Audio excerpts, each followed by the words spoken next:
Mr. Speaker. Yeah, tonight's going to be a little thick, so I apologize to everyone. But we're going to actually try something a little bit broader. We're going to actually play economist. I'm going to try actually to walk through 3 or 4 themes here of why what we must do is so difficult, why it absolutely has to happen, and the truth about the math. So let's have some fun here. Because I know everyone around here is a genius and we spend lots of time reading difficult things, I'm sure every member of Congress got their hand on the latest McKinsey report that came out a few days ago that actually walked through in beautiful detail what's happening in the industrialized world with the lack of young people. Okay, so let's walk through this. Idiots like me have been coming behind this microphone for almost a decade talking about the morality of prosperity. Well, I don't care if you're on the left, right, but having a society that grows and becomes prosperous and it becomes more and more productive and can provide better things is moral. But also, why is it so hard? Look, this was done by our own CBO, taking updates from the data from the Census Bureau. In 8 years, the United States has more deaths than births. Last year, we had 17 states that had more deaths than births. Okay. So, and if you read through, the term now has become absence of young people. And there's lots of crazy discussions. There's entire books. I have all these things on my shelves about natalist policies and how many countries have tried to encourage higher fertility rates and all failed. There really is no success in the entire world. They've been able to move forward some of the fertility rates spiking up, and then they go back and fall back to the mean. It is the nature of wealth, is the nature of modern societies. But then you come to me and say, David, you're on Ways and Means. You chair the Joint Economic Committee, so you have all these economists that work for you. Show me how we're going to have 3% GDP growth every year. I can show you how to do it. I just need you to understand. The United States is better off than so many countries, but the fact of the matter is, we're having fewer children than countries like France. 8 years, we have more deaths than births. And you all remember your first year of economics class where they walked through your formula and said, well, population growth, then capital expenditures for plant and equipment that are more productive, then spikes in technology. That's how you build the wealth of a nation. We are losing one of the things. So when you see people like me walk behind these microphones, you need to hear coming out of their mouths, I'm willing to actually deal with the reality of how do we make capital investments in equipment that makes us more productive? How do we encourage the synthetic biology that makes us not only live longer, but able to survive and do well and enjoy life? How do you actually deal with not being fearful of AI and artificial intelligence, but use that to make this another American century? Because I can't make the math work without the adoption of labor substitutes. And I'm going to actually show something here that seems to make people mad when I get to it. But the reality of it is, let's wait, but I'm going to actually make a pitch that what are the 2 extraordinary privileges of this country? Okay, you're going to hear monetarists come behind the microphone all the time and say, hey, people want to use the U.S. dollar. People must use the U.S. dollar to borrow in, to trade in, to hold assets. Do you want to know as an economist what actually is even more valuable than having the world reserve currency? Smart people, entrepreneurs, people with wealth want to invest in their lives, their time, their talents in the United States. We hold the 2 greatest extraordinary privileges from a worldwide economist. We have to start understanding the math and what we're up against. because it's not us. The entire world. Now, you start to take a look at what's going on, and I know some of these charts are almost impossible to read, but the basic points of many of these is we've all talked about, well, baby boomers, they're, a couple more years and all of them are 65 up and we have this huge population bubble. And the fact of the matter is over the next 10 years, we hate to say this because we get booed at our town halls when we say this, the next 10 years, almost 100% of U.S. debt is interest and the growth of the cost of Medicare. And we've known for how many years baby boomers were going to turn 65? 65 years. But we didn't plan for it, we didn't set it aside. And one thing we weren't ready for as a society, in 1990, fertility rates started to roll over.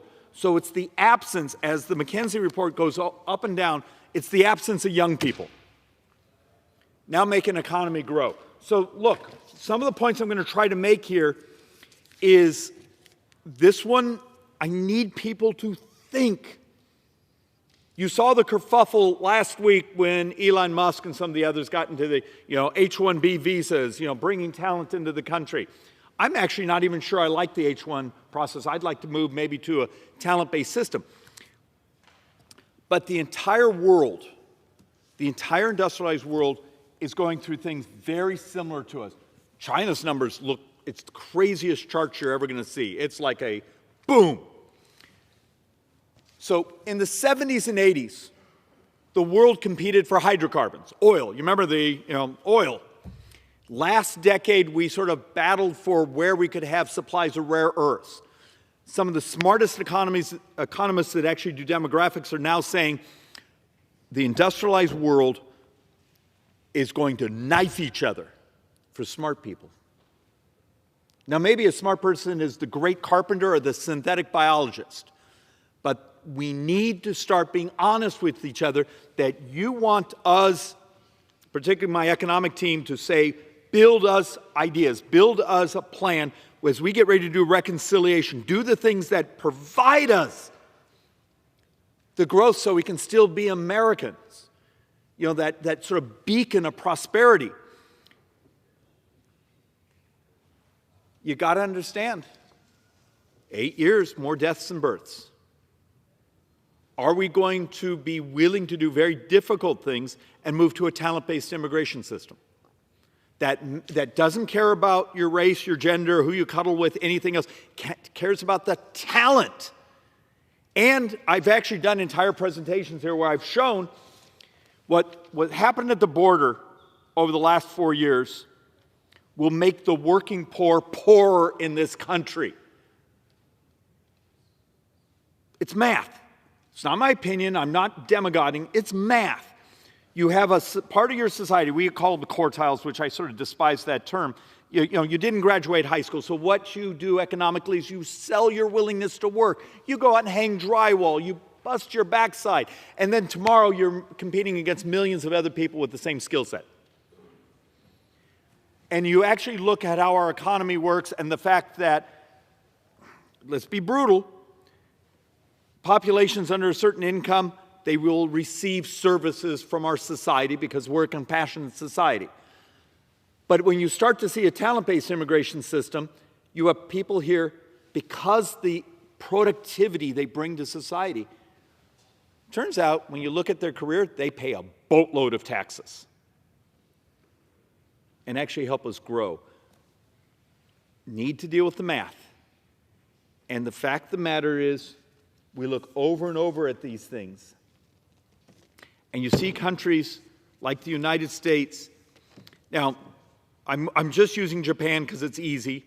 Japan has, almost 300% debt to GDP, but it's a unique society because their corporations, their individuals, actually finance almost their entire debt, where the United States, we're chewing up much of our capital stock now because we're borrowing somewhere between maybe 70 to, if you actually just take this fiscal year, as high as $80,000 every second. Every second of every day we're borrowing. We borrow $6-7 billion every single day. So, and I've done the chart before, but think about this. We click off an additional $1 trillion of borrowing about every 125 days. You think it's going to go on forever? I'm going to show you in part of the second part of this, the number of the biggest bond traders in the world. You know, when Larry Fink, when Ray Dalio are basically saying, you guys got a problem and it's coming fast. When they're actually taking billions of dollars and starting to hedge even the U.S. bonds, saying, we think you're going to 5-6%.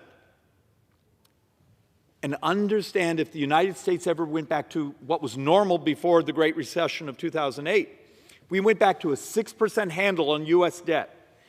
In 9 years, 45% of all tax collections are interest.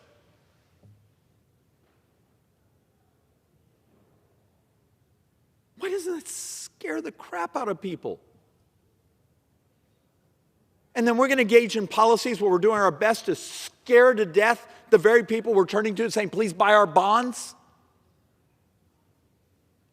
How do we do what's necessary, particularly in reconciliation, to not hurt working people by having their taxes go up because of the expiring provisions of TCJA, but also at the same time deal with the math that if we finance everything, because we're already scheduled to borrow about $22 trillion additional between now and I think 2034, is the intent to stack another $5 trillion on top of that? You don't think the bond markets aren't going to punish us?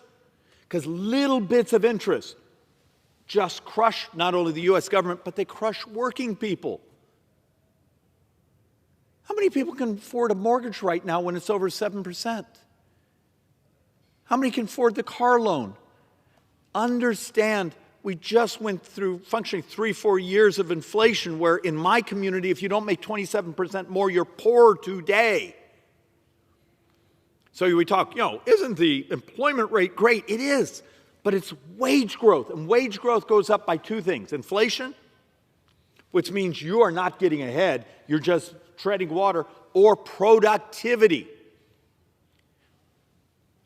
But when you're lacking population growth, okay. How do you get productivity? Regulatory policy, good trade policy, great tax policy that makes it so you're investing in plant and equipment and research and development to do it better, faster, cheaper. That's how you make people less poor. And this one's a little tricky, but it's a fascinating if you actually dig into the article. If you're out of your mind or you're geeky or you just don't have a life or you don't have a Netflix subscription, but you actually sort of dig into what level of productivity growth do you actually need just to sustain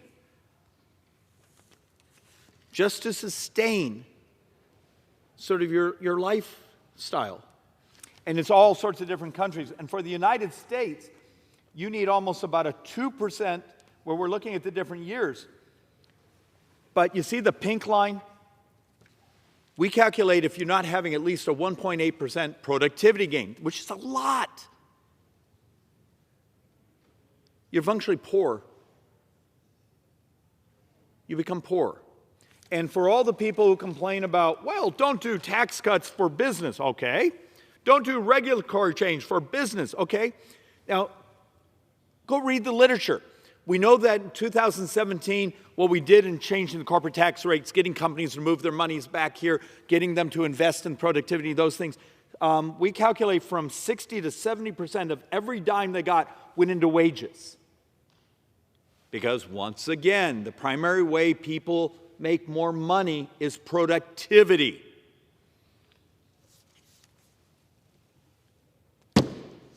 And this is the chart I'm sure will show up in an election ad beating the crap out of me.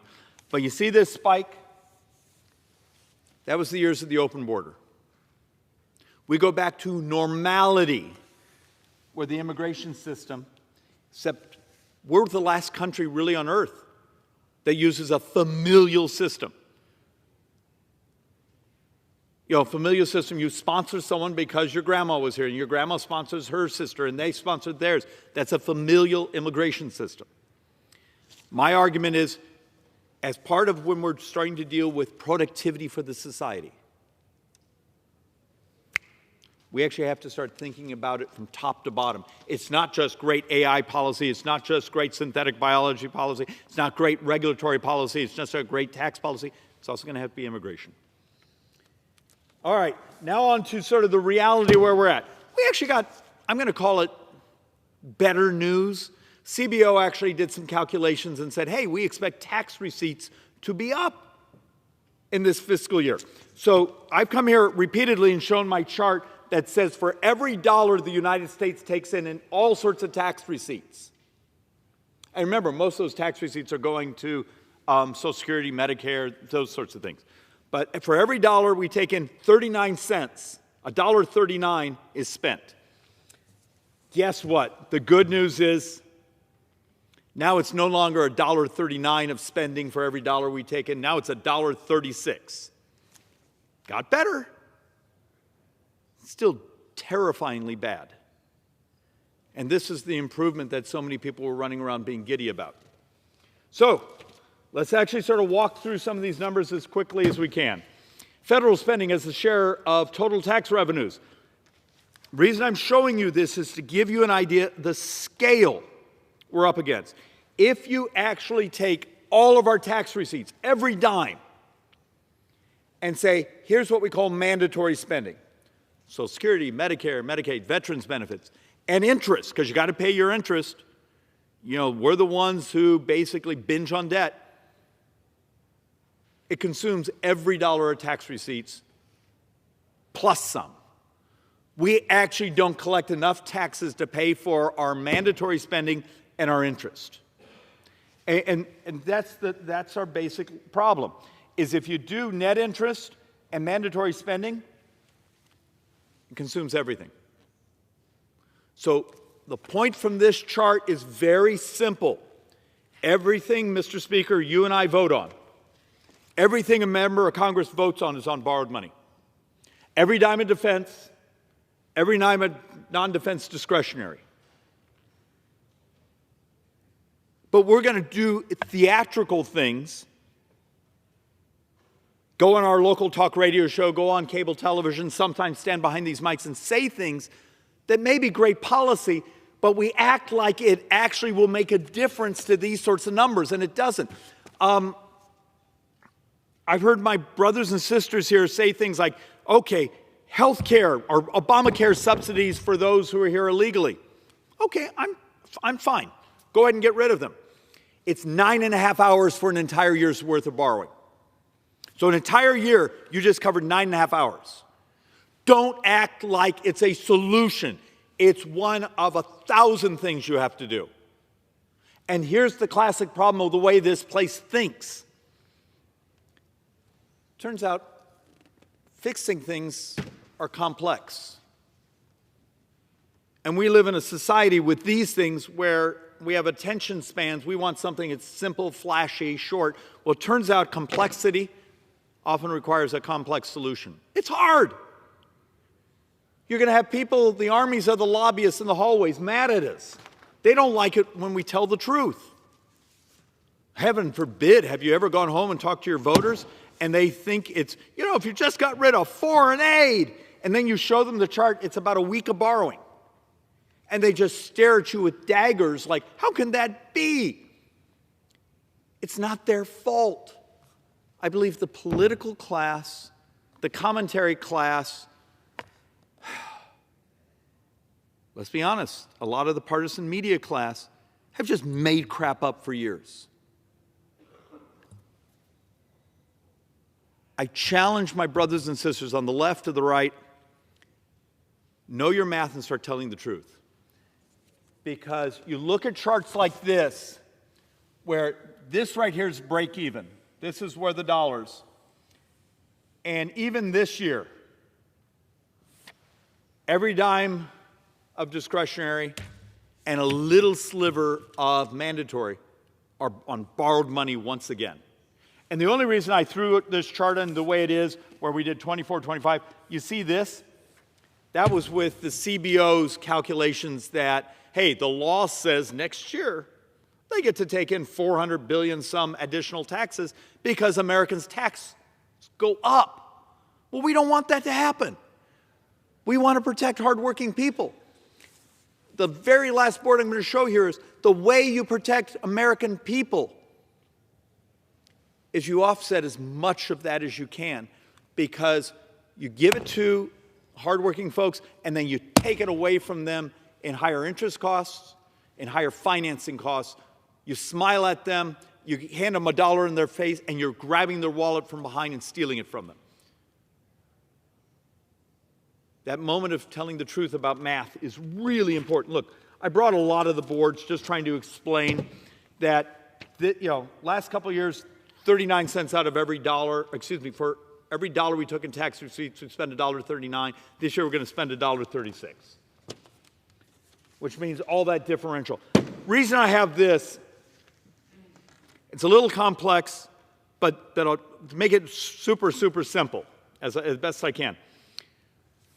You're going to hear lots of, particularly Democrats and others, say, well, the tax reform, it caused this, it caused that. Well, the charts now, you got to work through the incredible craziness of the pandemic. But if you actually take a look at the matching of TCJA and what we expected to be inflation-adjusted tax receipts. So I'm not playing the scam of, look at how much more money we're getting, even though we've had like 25% inflation. An honest number, when you actually calculate it and normalize it, guess what? Tax receipts are pretty much right on track. And we have a couple of these, to give you sort of a sense. When you take a look at annual revenues match pre-TCJA projections, this one's important, and we often don't actually talk about it. Go back to the baseline numbers of CBO and joint tax before we did tax reform in 2017, and then step up to where we are today and take a look where we are, where baseline is. Adjust for inflation, it's normal. The math is normal. So when someone says, well, it's because you did this tax reform and you helped the economy, I'm not standing in front of you saying tax cuts pay for themselves. What I am saying is the scale of the economy actually today is right on track to what the projections were before tax reform. Some of that it's a complex calculation of everything from technology adoptions to new ways we do things to productivity gains. But the baseline number is the baseline number. And back to trying to make the point. Do we have is the issue with the United States binging on debt? Is it we don't collect enough taxes, or is it we spend too much money? I've done entire presentations here where I've shown high marginal tax rates, low marginal tax rates, and we seem to hold about 17% of the size of the economy in taxes. 17% of GDP you'll often hear. And it's historic. It just somehow, when you raise up the marginal tax rates, you're getting 17% of the economy. And part of that is an offset because the economy slows down. When you've done low marginal tax rates, economy grows. So you're getting 17% of the economy because the economy is expanded. Trying to make the point that growth is moral, it's also great economics. How do you grow, grow, grow? But I just showed you in the beginning portion of this, we got an issue.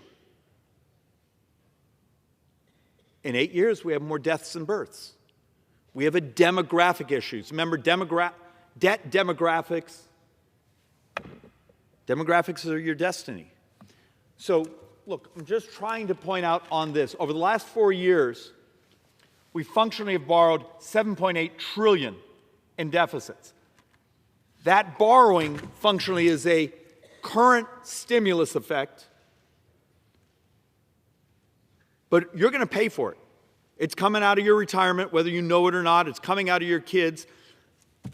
The insanity is, I'm 62, my wife's 62. I have a 9-year-old daughter and a 2.5-year-old, and they're the same birth mom we've adopted. My little boy, when he's 24, to keep baseline services, so just to keep things, what's that fancy word? Ceteris paribus, keep things even. United States in about 22 years would have to double every single tax. The math basically says my kids will be part of the first generation in America that will be poorer. That's the morality of this place. But David, adopting modernization and cutting spending's really, really hard. And we're going to get someone that's going to say mean things about us. So you're willing to screw over your kids. That's the morality of this place? How is that Republican or Democrat? And then once again, to my friends on the left over here, you know, I've done the whole presentation on it. Go to the Manhattan Institute right now. Look up Riedel's analysis. Every tax hike, and there's a dozen of them, on those $400,000 and up, when you do all the economic effects, produces about 1.5% of GDP. For those on the right, here's all the things we're willing to cut. It was about 1% of GDP. If my math is right, that's what, 2.5%? Mr. Speaker, we're going to borrow about 7% of the entire economy this year. Does anyone get the fraud? Well, here's the tax hikes. It's rich people. We're going to do these cuts because we're not willing to do the hard things of modernizing how we deliver services to our brothers and sisters in this country, because we're going to make some bureaucracy, some union, some company out there that lives off delivering the services the way they were doing it 30 years ago, and they don't want to modernize.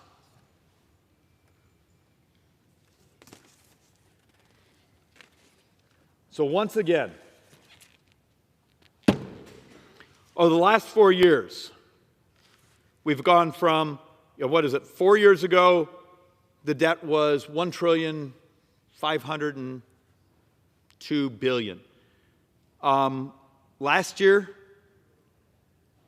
$1,900 billion. Now you got to understand, that number also is a bit of a fraud.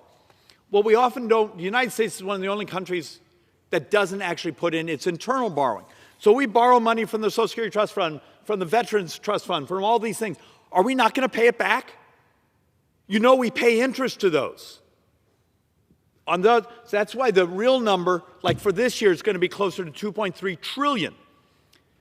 Because there's about another $300 billion out there that we borrow internally that we got to also pay back and also have to pay interest. So let's make a point here. Budget deficits are heading to, now I got to make the point, and if there's any staffer who actually writes memos for your boss, this is the one I want you to memorize. If we do the tax hikes that are coming and we don't offset them, we don't pay for them, in 9 years, we're no longer at 7% of the economy in borrowed money. We're at, I think it is 9.2% of the economy is in borrowed money.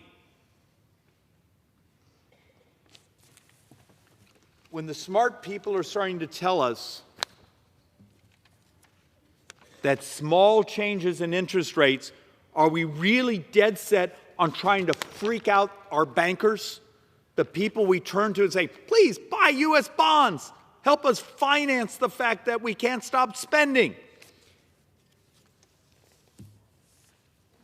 If we went to a 6 handle, let's say this again, a 6 handle on U.S. debt, so 6%, which wasn't, I think before 2008, we were what, 5.5, 6, somewhere in there? In 9 years, 45% of all tax receipts would be just interest. We're playing with live ammunition here, and we seem terrified to own a calculator. So you're going to tell our brothers and sisters, the hardworking people of this country, we're not going to let your taxes be raised. Absolutely.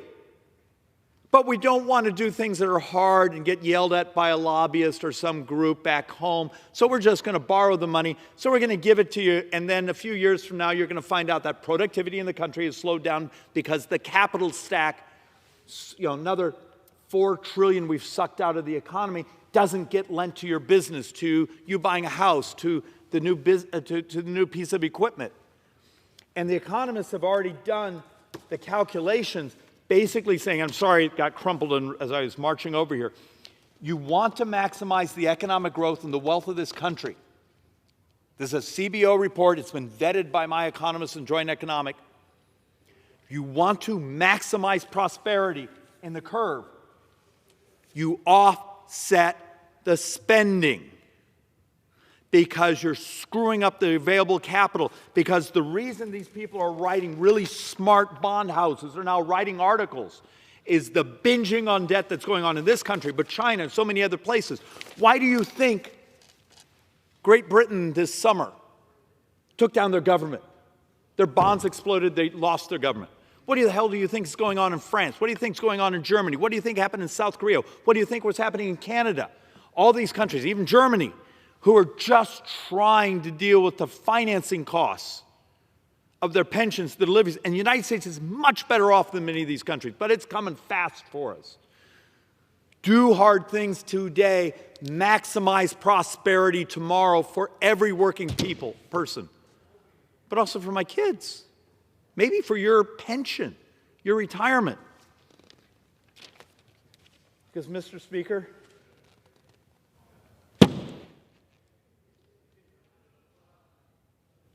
getting older isn't Republican or Democrat, it's math. Go to CBO's data and tell the truth. 100% of the debt for the next 30 years is Social Security and Medicare. The rest of the government actually grows slower than tax receipts.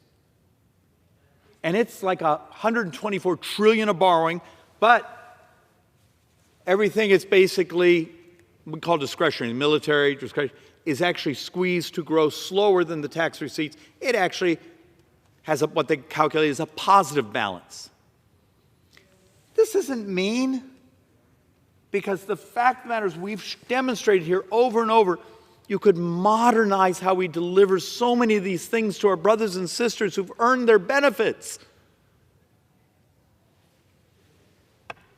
You just have to be willing to tell the bureaucracy and the deliverers of those services saying, we expect you to modernize. Because those of us sit fixation on watching the bond futures, the debt markets, today's interest rates are almost a full point higher than they were December 1st. If that 1% works its way into U.S. bonds, over the next 10 years, it's almost $3 trillion of additional spending. It's almost everything we're talking about trying to cut.